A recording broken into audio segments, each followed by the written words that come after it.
All right, let's get to David Griscom for the, I'm a little too jet lagged, but let me just say like, oh, little fuck, still doing his little economic update. I actually heard that there might be potentially like Richie Aprile and Uncle June. There might be being an alliance being made to move on David Harvey. Is there really? Is there really? Way to yes and. All right, do your segment, go. Well, first, I just wanted to thank Andrew World again for Yes. the great graphic. Check Great him out graphic. on YouTube and on Twitter.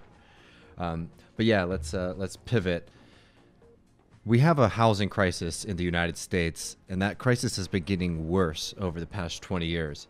As wages have stagnated, housing costs have gone up dramatically, especially for renters. And renters tend to be more working class, more people of color, and younger people on average. So this is a very significant issue that affects around a third of the American population. Since 2001, the median rent per person rose from $512 a month to $678 in 2015. That's an increase of 32%.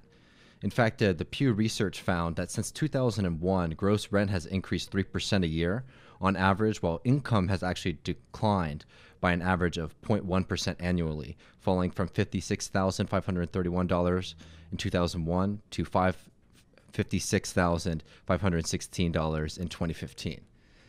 So what we're seeing more and more is that, you know, housing prices, basically the cost of living are increasing and people are unable to pay that. And what that means is that more and more people are falling into what is called rent burden. 38% of all renter households were rent burdened. That's an increase of around 19% from 2001. And it gets worse the further you go down the pay scale. And what we have seen is that the for-profit model of housing has created this crisis because there's this contradiction between the use value of homes and apartments, right, where we live, and the exchange value. This is what happens when you pump up property values at all costs, and apartments become a source of investment rather than a place for people to live. Talk about a city like New York. Right now, there are 79,000 units that are not rented. And this rate actually significantly increases when you reach the upper levels of monthly rent. So this is rent around $2,500 a month or more.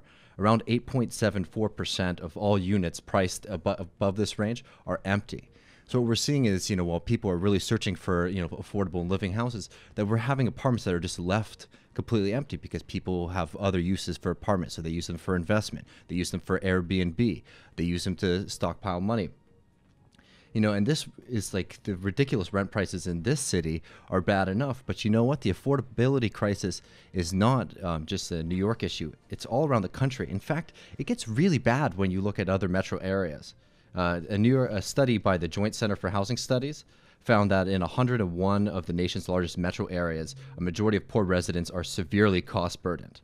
Overall, 59.7% are severely cost burdened of low-income renters. So you look at a city like Tucson, Arizona, which is about in the medium range, 84.9% are rent burdened, and 75.1% are severely burdened. And these are workers in the 25% of income range. In Columbus, Ohio, which is number 23 when it comes to affordability, nearly 90% are burdened and 80% are severely burdened.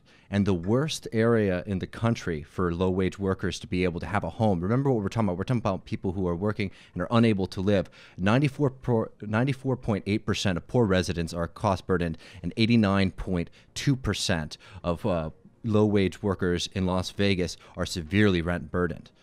And it's important to recognize that this is not just a question of people trying to, it's a question of affordability, but it's also an issue of working class power. Think about being in the terror of a situation where you're working a job, and we talk all the time about how people don't have any savings. We talk about how wages have been stagnating, and we're talking about people who not only that are spending so much of their time just to pay rent, so that they're much less likely to ask for better wages. They're much less likely to report abuse. They're much less likely to organize.